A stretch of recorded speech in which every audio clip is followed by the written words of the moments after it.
Hi everybody, Cheryl from Rugged Pine here. As you can see, I'm just in the backyard today. It's the middle of the work week, but we've been going through a cold spell in Saskatchewan lately, and I just wanted to try a little experiment out here. When we got up this morning, it was minus 34 Celsius, minus 51, I believe, with the wind chill. So we've had a pretty nasty cold couple days here. And I've been thinking about how long it takes to get a cup of water boiling. Now, not just a cup of water that's been sitting in the middle of summer at room temperature or anything like that, but I'm thinking, so you're out on the hiking trail or you're out tracking deer or whatever you're out doing, enjoying the back 40, going out on the trail, and for some reason you get lost or lose direction or you get turned around or you fall down a hill and you've, say, wrecked your ankle. You can't walk, you can't carry yourself back to safety, but you are lucky enough that you can, say your cell phone works. That much you've got in your pocket, you're okay. Okay, so now you've called for help, gave them a rough idea of where you're at, and now it's going to take, say 2 hours for them to get out and get you. You've been hiking a long ways apparently. Just hanging around all day, going from tree to tree, taking pictures of wildlife. So, the most prepared person can be stuck or have an unexpected incident. And the couple things that will do you in, even as experienced as everybody is overconfidence and underprepared. And they always say prepare for the unexpected. Well, okay, so I could have had a tensor in my kit, or worst case scenario, I could put 2 sticks on my ankle and tie it up with my bandana and hobble my way back. But best case is to just sit and wait for rescue to come to you instead of you to go to them.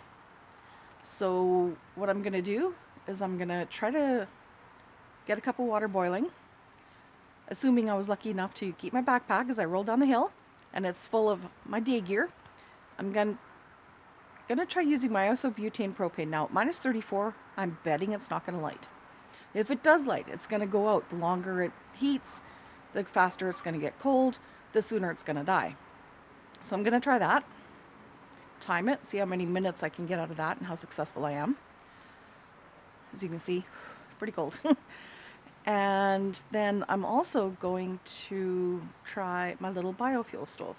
And I'm going to cheat. I'm going to use my lighter. If for some reason my lighter got wet in the creek, or I rolled through a creek, and my lighter doesn't work, I also have my ferro rod, which I've used rather regularly. I'm not, it's done me well. So that's the scenario. I'm just in the backyard. I'm not heading out to camp till the weekend, but I figured I'd do this today because the temperature is just right. It's supposed to warm up by next Tuesday, Wednesday. So now's the time to do it. And we'll see how it goes. Follow along. Hope you enjoy.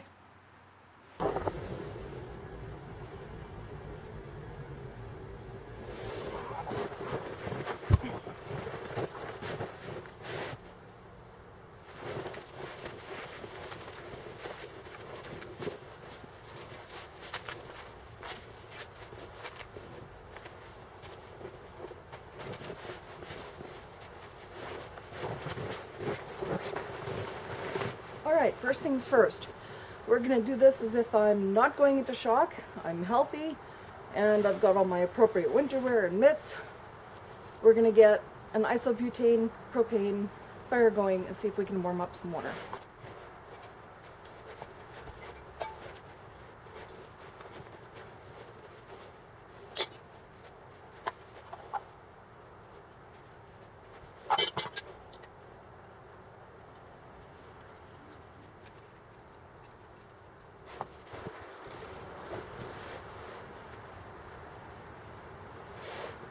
Okay, so the thermometer out here is slowly working its way down. I'll check on that in a minute. Now, some of you might be wondering, why have I got my water bottle upside down? Water freezes from the top first. So if you put your opening end at the bottom, then this part will be cold, but you'll still have liquid to consume at the bottom. And I had this outside last night, I forgot it on the deck for 6 hours, and this was one solid popsicle. So I brought it into the house, let it defrost overnight, and what you see is it's been outside for about 45 minutes now, and it's hardening all up again. But if I do this, I've got my water. See, we'll just hold on to that for a minute. See if we can get this fire going. And yeah, I cheat. I bring 2 lighters in the field with me all the time. But assuming I just rolled down a hill or in a creek or through a bog or whatever, and my lighters got frozen, I'm gonna light this with my ferro rod.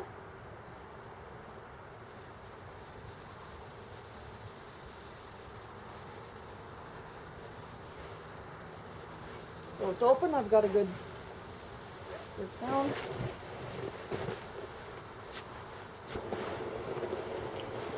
There we go.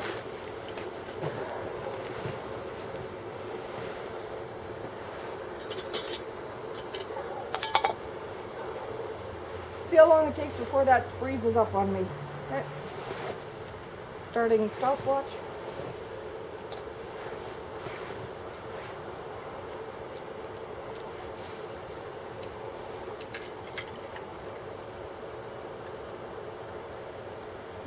I'm getting some chunks of ice in there.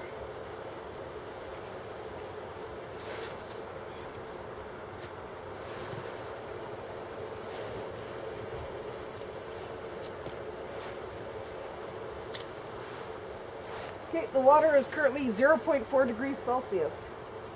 There are ice chunks floating in there. We're going to put the lid on to conserve energy. See how long that takes. We are currently at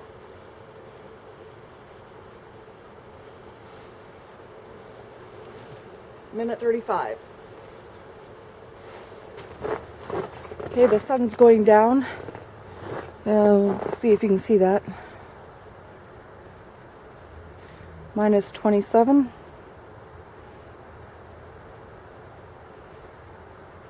It was sitting in the snow. I just picked it up. It's dropped 3 degrees being in the air in about 30 seconds here. So the snow is warmer than the air at the moment.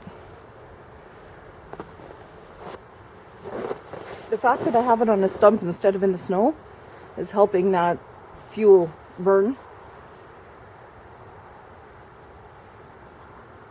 I can tell by the sound of it, it's not working as hard, which means it is being affected by the temperature of the air.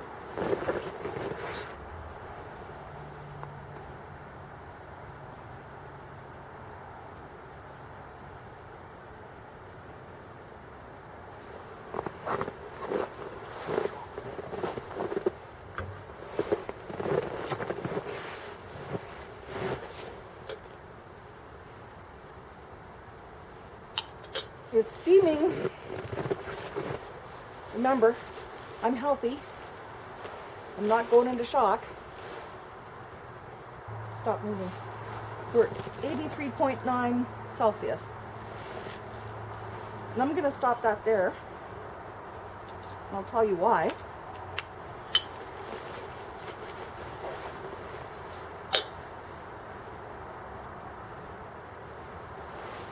Two reasons. One, if I actually did manage to get this to work, because I've managed to keep it next to my body and warm it up, or I had it insulated in my gear, or I was able to elevate it, you can see that there's less green flame out the top. So this is, the longer this burns, the colder this is going to get, the less fuel efficiency it's not going to function. So it's been dying out. You can't even hear it anymore. I'm going to turn it off.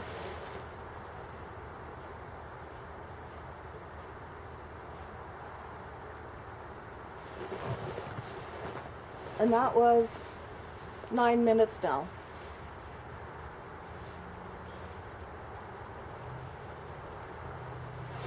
So what I want to tell you about that, speaking from experience,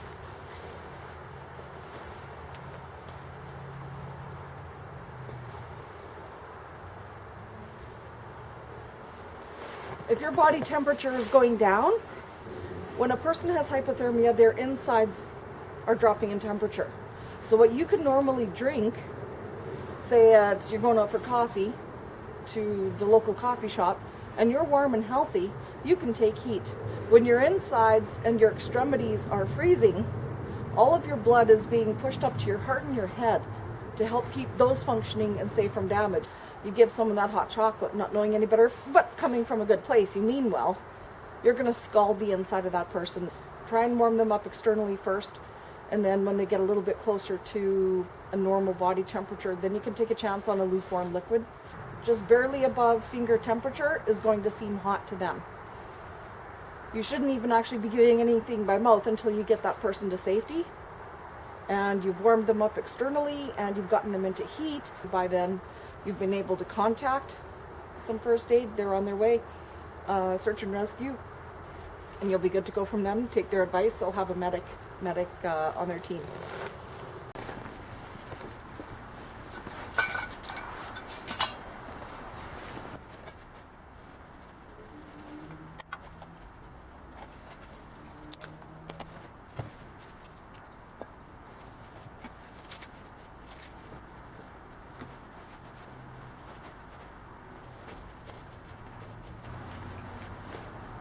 Like I said, I'm going to cheat.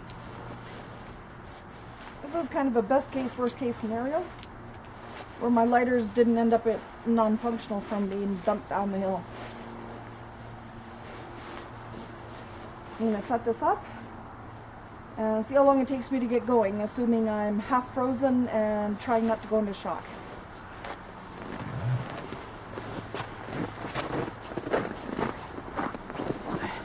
Let's see if I can save myself with at least starting a fire. Might not get the hot chocolate done, but at least I'll get some warmth.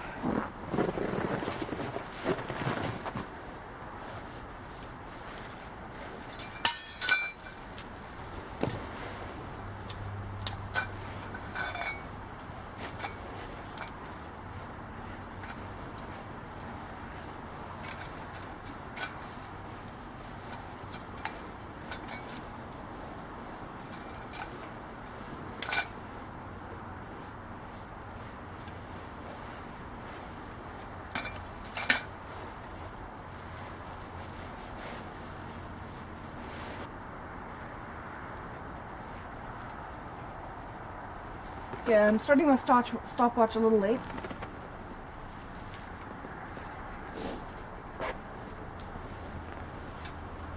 You'll see how long this takes when you're half frozen.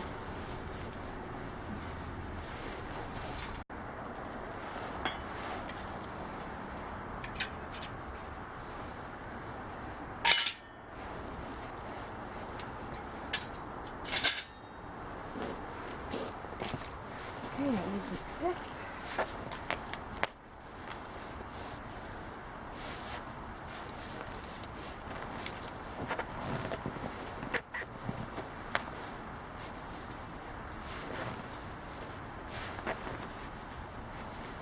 It's a little big, but maybe shove it in there. Oh, a little too big.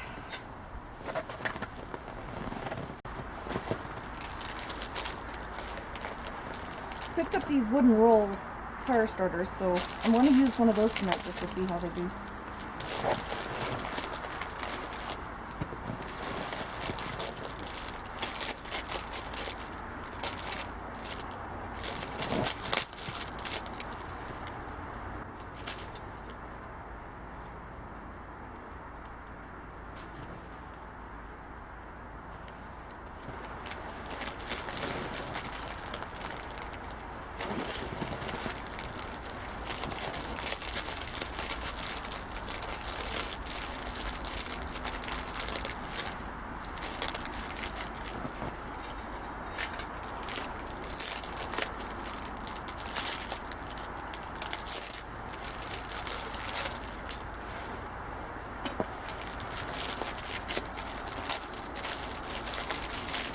I'm only going to use one. They seem to be little balls of wood shavings, tightly wound and encapsulated in wax. So I'll save this one for my next fire pit. I need to light another one before I'm rescued.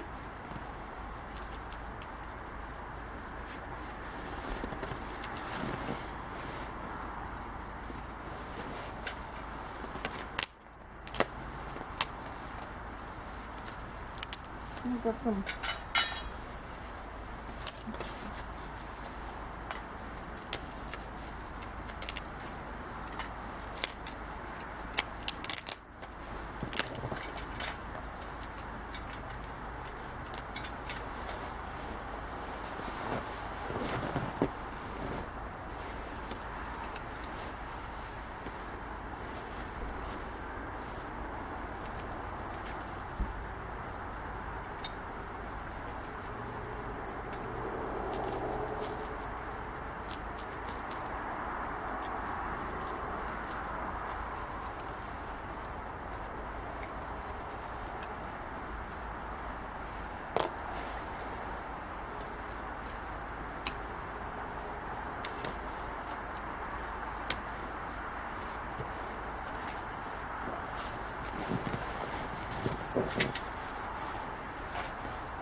You may be wondering why I'm trying to get this bark off the bark off the stick. This is a birch. Underneath there, it's got all those nice oils that are nice and flammable. Trying to get some of those inside my canister here.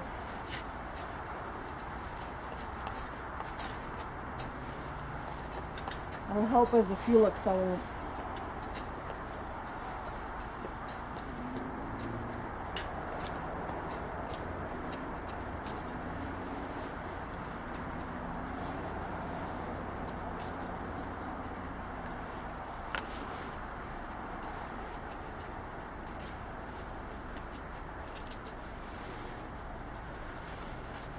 Just gonna set that down there.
See if we can get this to light.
Okay, that's 10 minutes into my prep work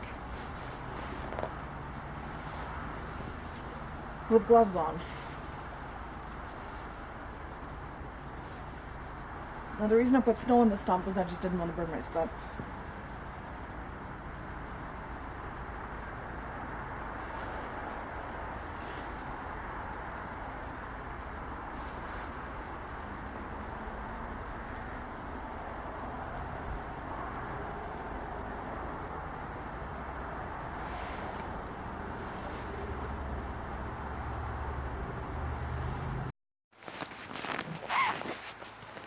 Now remember, biofuel stoves keep needing to be fed. I have some snow under there, but there's airflow that comes up there and then into the base of the bottom. I'm just going to keep moving that around to make sure my things stay lit. Now let's get some hot chocolate going here.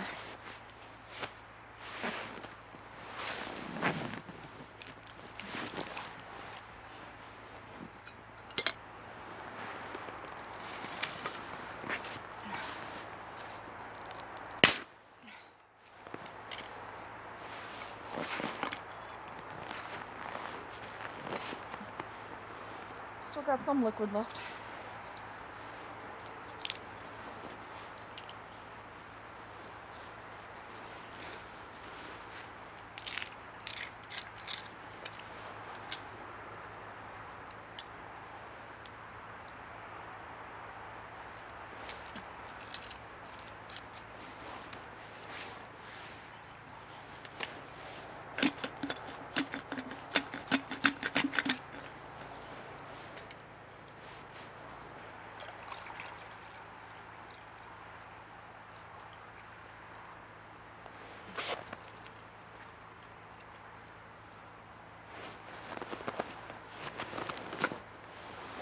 Doesn't take long for that to freeze up, I tell you.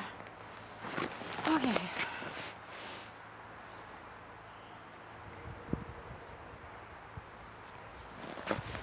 Get a ripper and fire going here.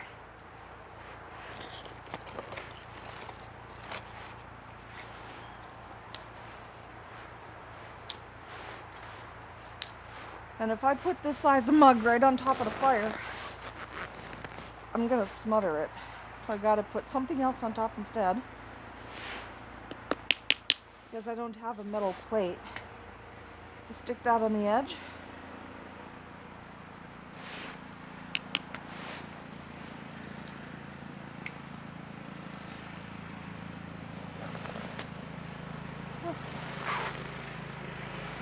Ice crystals in there.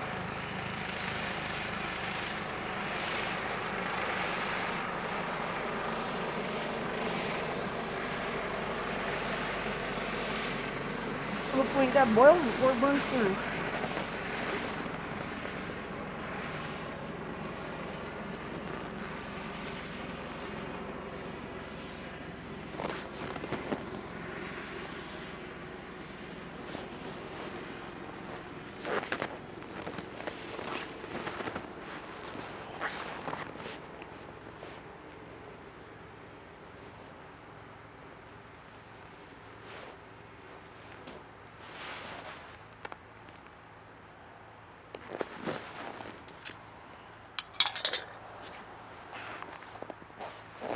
And that, ladies and gentlemen, what you just heard, the helicopter over top, that was a STARS helicopter. That's our air ambulance for the province. Looks like, from the direction of travel, they're doing a delivery to a hospital where they have a landing pad on the roof, which is new. And they're helping someone out tonight. Maybe two someones. That helicopter can take more than one, from what I understand.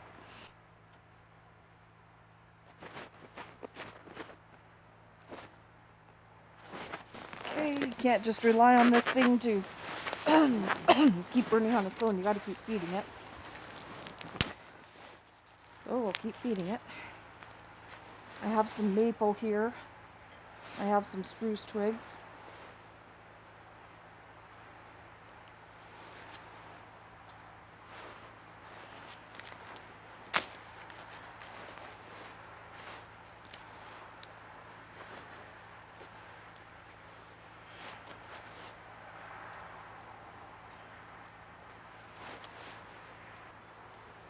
I don't know if you can see it from there, but this side, the twig is on fire. It's got a branch knob that's sticking out the bottom. That's lit up and on fire. Okay, it's been getting close to about 5 minutes since I put this on. Oh, it's steaming.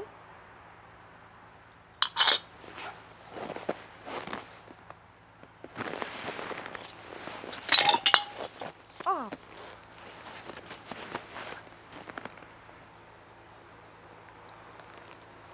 alright, so what just happened there was the stick underneath just burned through.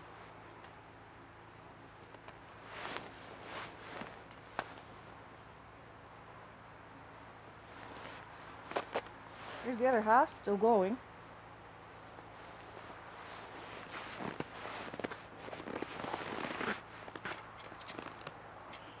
Which means my water has boiled long enough.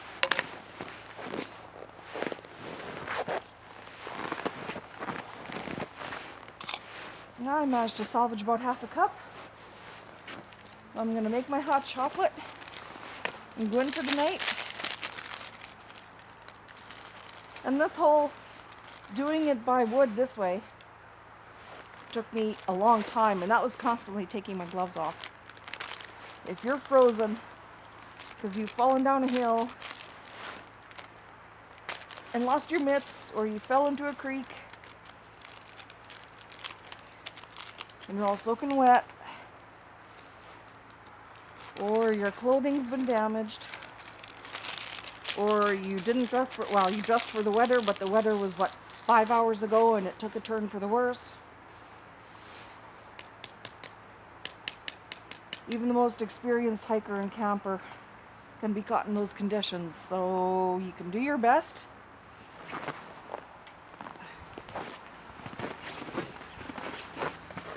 And there's my hot chocolate, what's left of it. So the stick burned through because I wasn't paying attention. But my water is still steaming, so I'm getting a good drink, but lesson learned for next time.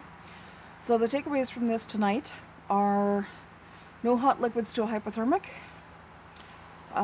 Travel in the cold with your water bottle upside down so it freezes everywhere but the opening part, so you can access what's left for liquid.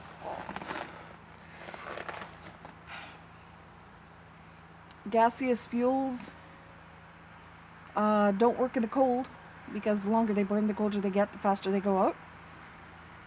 And biofuel, cheat and carry a lighter. Yeah, everybody can take a ferro rod, but it's always nice to have that lighter as a backup. If you're in trouble, you need to start a fire any possible way you can, and any odds increasing that, the better. It should only take about 5 minutes to boil water. If you need to be making yourself a beverage, it's not the actual heating of the beverage you're worried about, it's the starting of the fire. That's the longest and hardest part of the procedure. So as long as you can get a fire started, anything after that is a miracle, you're good. Thanks for joining me. I'm going to go enjoy my hot chocolate now. I'm going to put out the rest of my little fire here. Stay safe in the cold, and happy adventures.